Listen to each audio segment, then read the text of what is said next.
Mafia Bunty પાંડેની વાપીના ઉદ્યોગપતિના પુત્રના અપહરણ હત્યા કેસમાં ધરપકડ. વાપીના ઉદ્યોગપતિના પુત્રનું અપહરણ કરી 5 કરોડ રૂપિયાની ખંડણી માંગ્યા બાદ યુવકનું માથું ધડથી અલગ કરી ક્રૂર હત્યા કરવાના અતિ ચકચારી કેસમાં સીઆઈડી ક્રાઇમે બંટી પાંડેની ધરપકડ કરી છે. અંડરવર્લ્ડ માફિયા છોટારાજન માટે કામ કર્યા બાદ પોતાની ગેંગ ઊભી કરનાર બંટી પાંડેના સાગરીત ભૂપેન્દ્ર વોરા અને સંજય સિંઘે આ કાંડ કર્યો હતો. બંટી પાંડેએ કરેલા ધમકીભર્યા કોલ વેપારીએ રેકર્ડ કરી લીધા હોવાથી સીઆઈડી ક્રાઇમ દ્વારા તેનો સ્પેક્ટ્રોગ્રાફી ટેસ્ટ પણ કરાવાયો છે.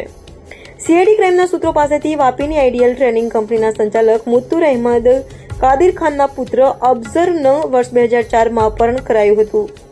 ટ્રાન્સપોર્ટ તથા નેટવર્કિંગના ધંધા સાથે સંકળાયેલા ખાન પરિવારના અબુઝરને ઉચકી ગયા બાદ ઘરે કોલ કરીને 5 કરોડ રૂપિયાની ખંડણી માંગવામાં આવી હતી.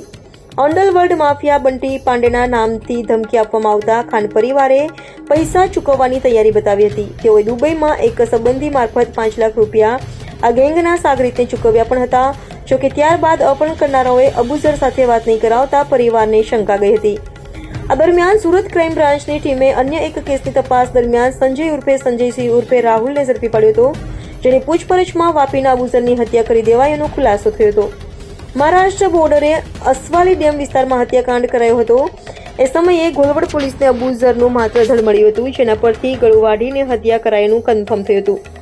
જોકે તપાસમાં અબુઝરનું માથું મળ્યું ન હતું. સંજયની તપાસમાં અપહરણકાંડમાં અબુઝરનો ખાસ મિત્ર મઝહર અને તેમને ત્યાં નોકરી કરતા યુવકની ઉપરાંત બંટી પાંડેના રાઇટ હેન્ડ ભૂપેન્દ્ર વોરા, છોટુ, ધોબી, વિનોદ વગેરેની સંડોવણી બહાર આવી હતી.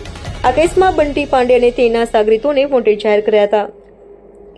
અલગ અલગ દેશોમાં ફરતા રહેલા બંટી પાંડેએ 2001માં વિયેતનામમાં સરેન્ડર કર્યું હતું. ત્યારબાદ સીબીઆઈ તેને ભારત લઈ આવી અને મુંબઈ પોલીસના હવાલે કર્યો હતો. ઘણા રાજ્યોમાં કેસો નોંધાયેલા હોવાથી બંટી અલગ અલગ જેલમાં રહ્યો હતો.